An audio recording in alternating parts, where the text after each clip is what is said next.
हरे कृष्ण कृष्ण कृष्ण हरे हरे, हरे राम राम राम हरे हरे।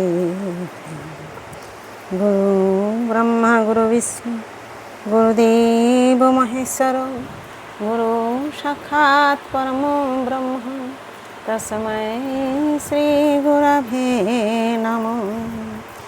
अखण्डमण्डलाकारं व्यक्तं येन चराचरं तत्पदं दर्शितां येन तस्मै श्रीगुरवे नमः। अज्ञानं तिमिरन्धस्य ज्ञानाञ्जनं शलाकया चक्षुरुन्मिलितं येन तस्मै श्रीगुरवे नमः। नमो ब्रह्मण्यदेवाय गो ब्रह्मणहिताय च जगद्धिताय श्रीकृष्णाय गोविन्दाय नमो नमो। नमो कृष्णाय वासुदेवाय हरे परमात्मने प्रणतक्लेशनाशाय गोविंदाय नमो नमो।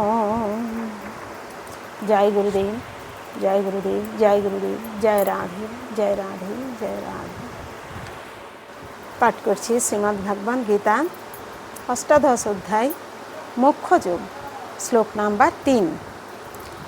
त्यज्यं दोष बोधितेके कर्म प्राहुर्मनीषिणी যজ্ঞদান তপকর্ম ন ত্যাজ্যমিতি চাপরে।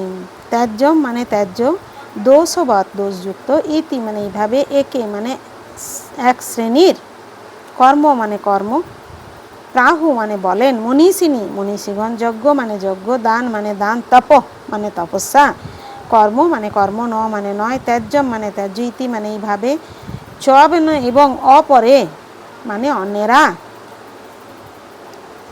অনুবাদ: এক শ্রেণীর মনীষীগণ বলেন যে সকাম কর্ম দোষযুক্ত বলে তা পরিত্যাজ্য।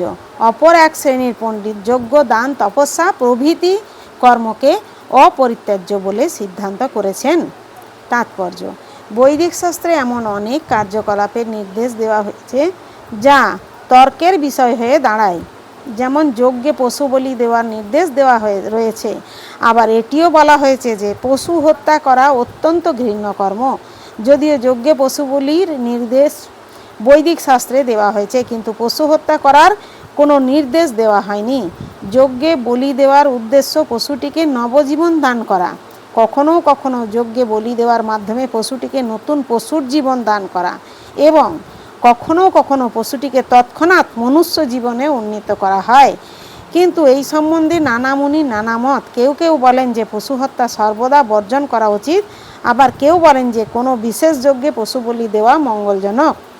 যজ্ঞ সম্বন্ধে এই সমস্ত সন্দেহের নিরসন ভগবান নিজেই এখন বলছেন। হরে কৃষ্ণ কৃষ্ণ কৃষ্ণ হরে হরে, হরে রাম